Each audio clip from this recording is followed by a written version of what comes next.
추석을 이틀 앞둔 화요일 아침이에요. 수지는 시댁 근처 대형마트 식품 코너를 분주하게 오가고 있습니다. 카트에는 벌써 소고기, 돼지고기, 각종 나물 재료들이 가득 담겨 있어요. 수지는 제사상에 올릴 생선을 고르다가 가격표를 보고 잠시 망설입니다. 하지만 곧 한숨을 쉬며 제일 좋은 조기 2마리를 집어듭니다. 이것도 필요하고 저것도 사야 하는데 수지는 혼잣말을 하며 2시간 넘게 장을 봅니다. 계산대 앞에 선 수진의 카트는 식재료로 넘쳐나고 있어요. 직원이 바코드를 찍을 때마다 금액이 쑥쑥 올라갑니다. 총 48만 3천 원입니다. 수지는 자신의 체크카드를 꺼내 결제를 합니다. 카드를 받으며 그녀의 손이 미세하게 떨려요. 같은 시각 시내 백화점 한복 매장은 화려한 조명 아래 고요합니다. 시어머니 영자는 큰 며느리 지혜와 나란히 앉아 차를 마시고 있어요. 매장 직원이 여러 벌의 한복을 들고 와서 하나씩 펼쳐 보입니다. 어머니, 이 색상 어때요? 제게 잘 어울릴 것 같은데. 지혜가 연분홍색 한복을 들어 보이자 영자는 환하게 웃습니다. 그래, 그거 예쁘다. 그걸로 해라. 직원이 가격표를 확인하며 말합니다. 이 제품은 120만 원입니다. 영자는 망설임 없이 자신의 카드를 건넵니다. 한복을 포장하는 동안 2사람은 백화점 식당으로 향해요. 점심 식사를 마친 영자와 지혜는 편안한 표정으로 백화점을 나섭니다. 추석 당일 새벽 5시 수지는 시댁 부엌에 홀로 서 있어요. 아직 어두운 창밖을 보며 앞치마를 두릅니다. 가스레인지 위에는 벌써 6개의 냄비가 올라가 있습니다. 수지는 팔을 썰고 전을 부치고 나물을 무치며 쉴 새 없이 움직여요. 이마에는 땀방울이 맺혀 있지만 손을 멈출 수가 없습니다. 오전 9시 현관문이 열리며 지혜와 민호 부부가 들어옵니다. 지혜는 영자가 사준 새 한복을 입고 있어요. 어머니, 저희 왔어요. 거실로 들어간 지혜는 소파에 앉아 TV를 켭니다. 영자가 반갑게 지혜를 맞이해요. 아이고, 우리 며느리 한복 입으니까 더 예쁘네. 잠시 후 지혜는 과일 바구니를 들고 식탁에 앉습니다. 사과와 배를 정성스럽게 깎기 시작해요.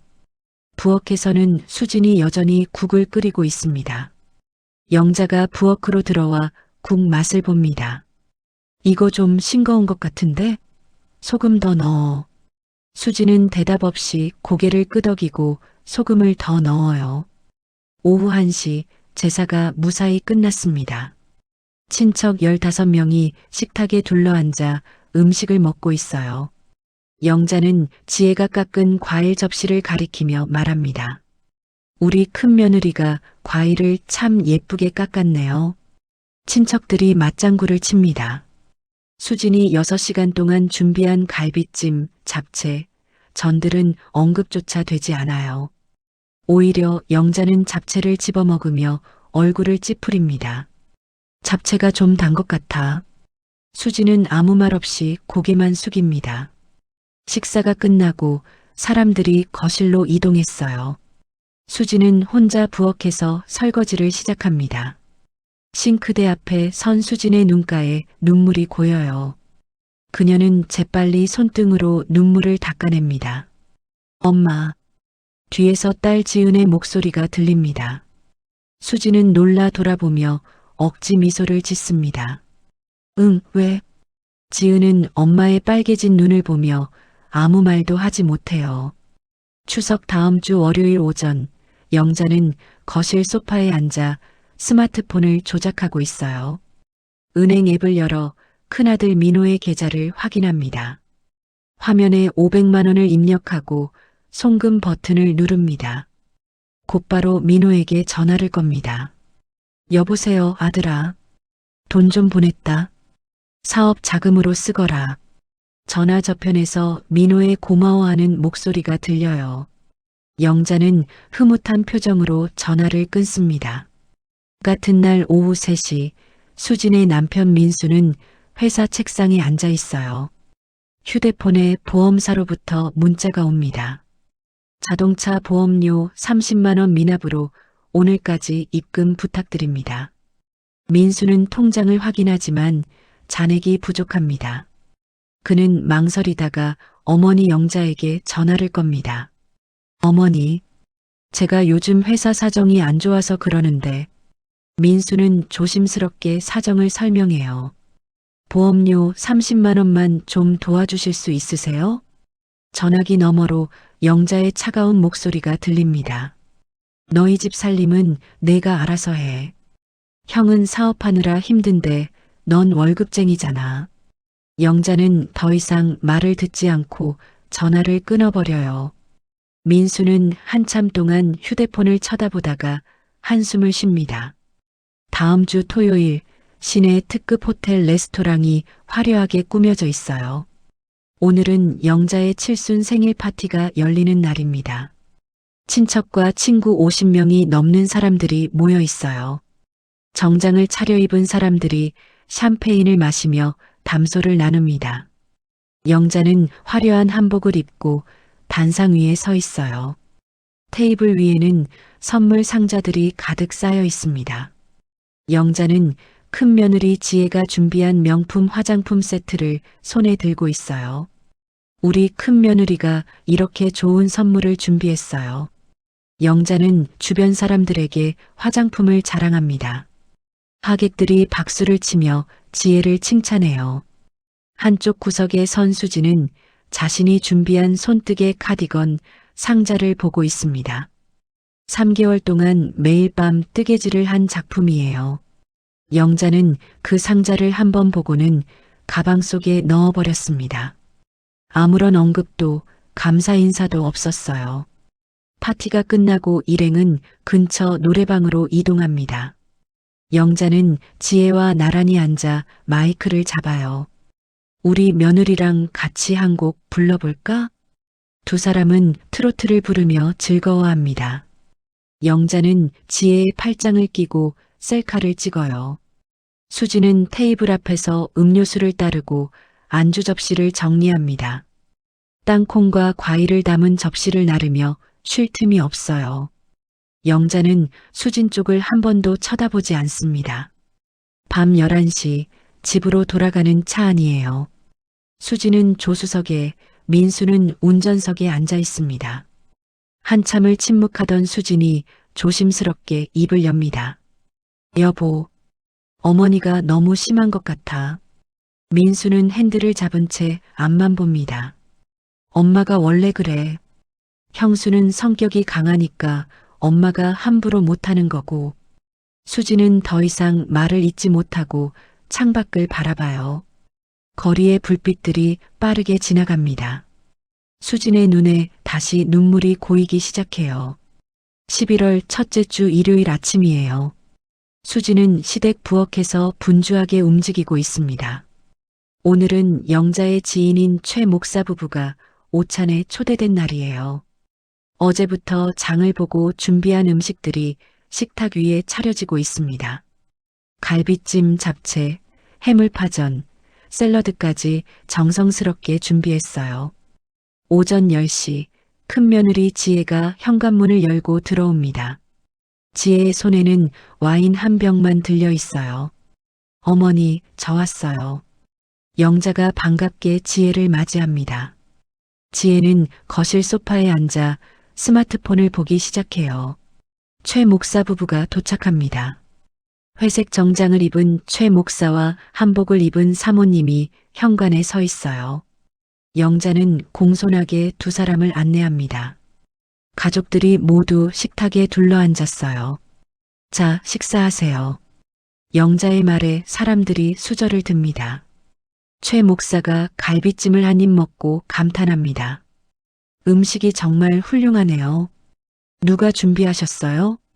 영자는 잠시도 망설이지 않고 대답해요. 큰 며느리랑 같이 준비했지요.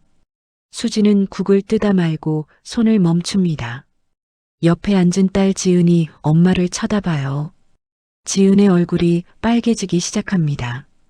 할머니, 엄마가 혼자 다 준비하셨어요. 지은의 목소리가 식탁 위로 또렷하게 퍼져요. 순간 식탁이 조용해집니다.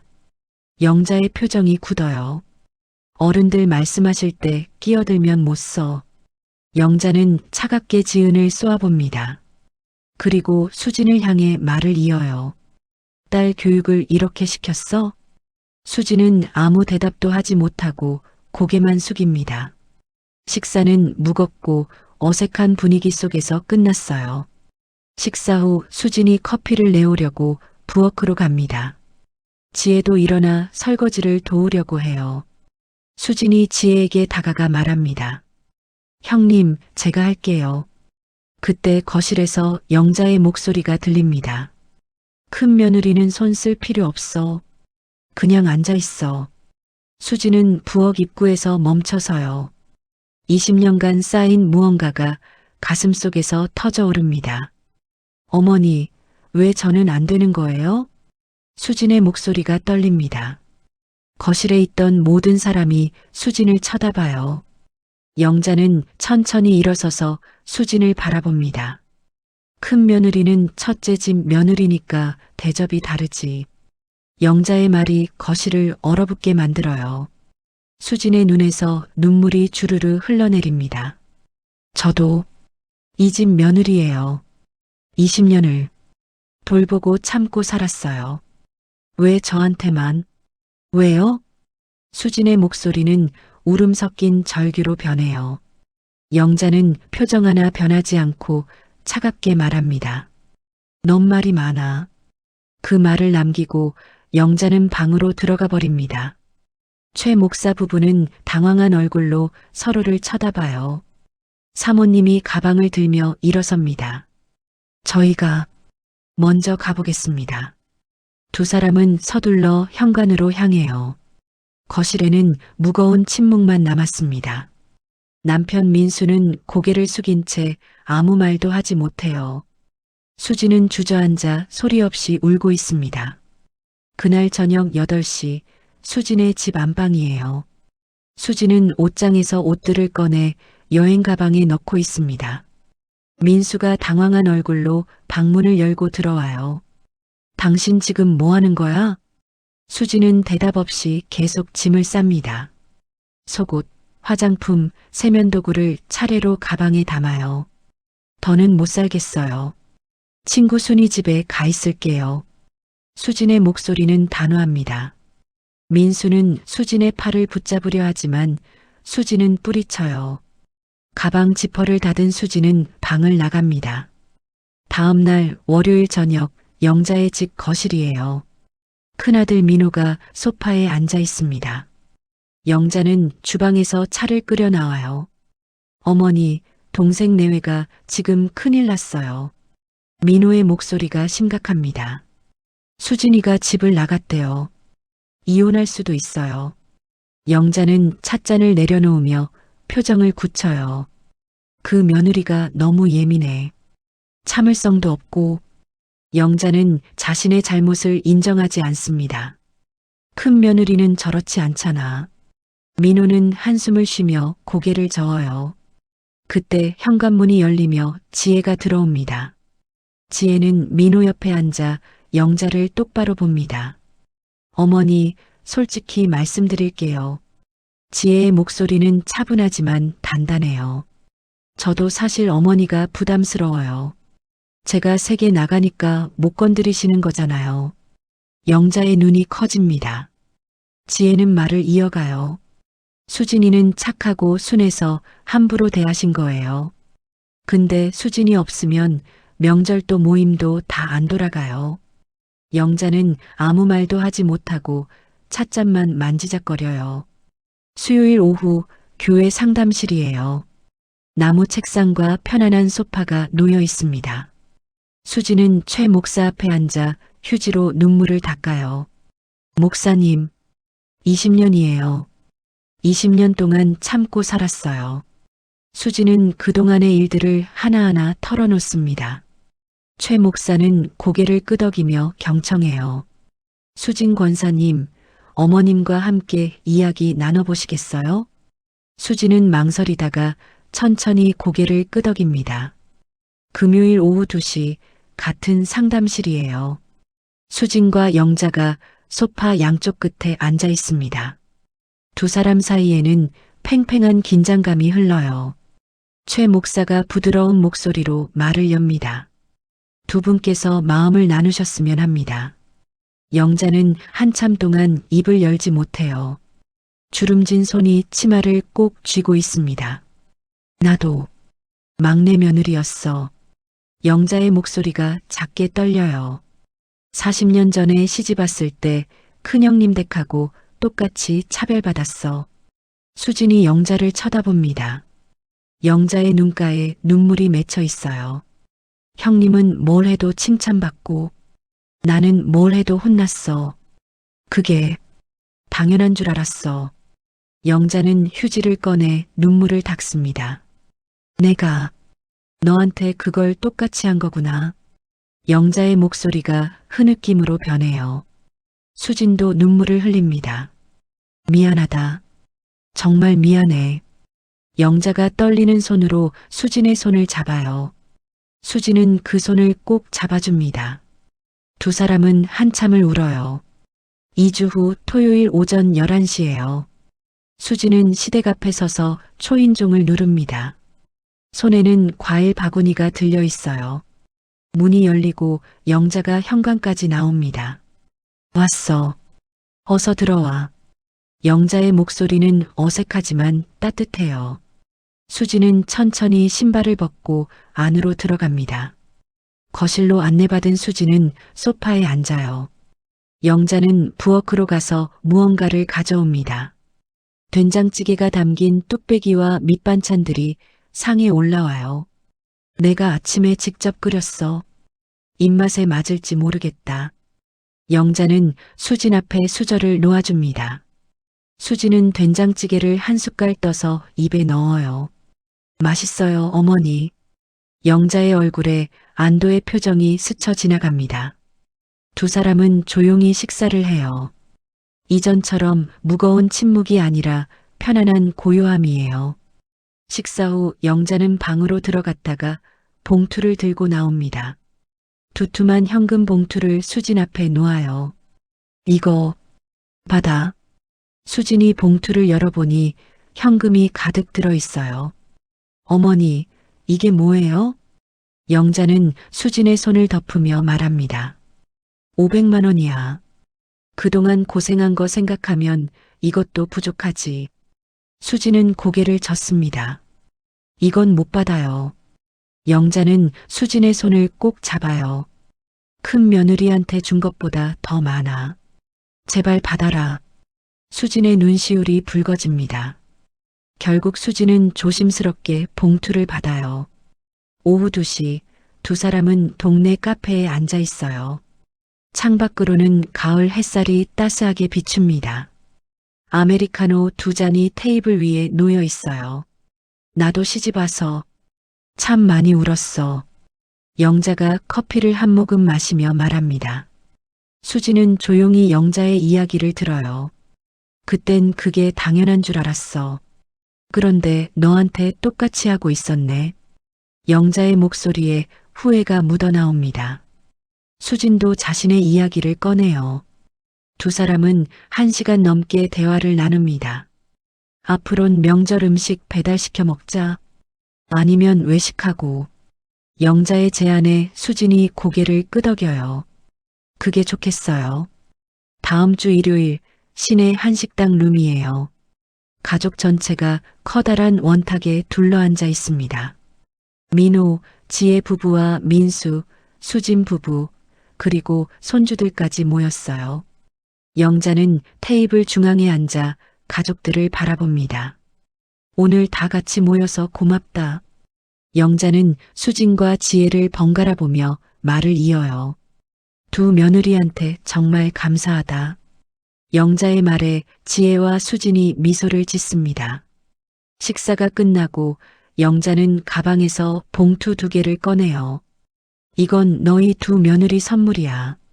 영자는 수진과 지혜에게 똑같은 봉투를 건넵니다. 안에는 백화점 상품권이 들어있어요. 앞으로는 공평하게 할게. 영자의 약속에 수진의 가슴이 뭉클해져요. 저녁 9시 집으로 돌아가는 차 안이에요. 민수가 운전을 하고 수진은 조수석에 앉아 있습니다. 신호등 앞에서 차가 멈추자 민수가 수진을 보며 말해요. 당신이 용기 내줘서 고마워. 앞으로 내가 더 신경 쓸게. 수진은 남편의 손을 잡아줍니다. 창밖으로 도시의 불빛들이 반짝여요. 수진은 20년 만에 처음으로 편안한 마음으로 그 불빛들을 바라봅니다. 그녀의 입가에 작은 미소가 번져요. 차는 조용히 집을 향해 달려갑니다.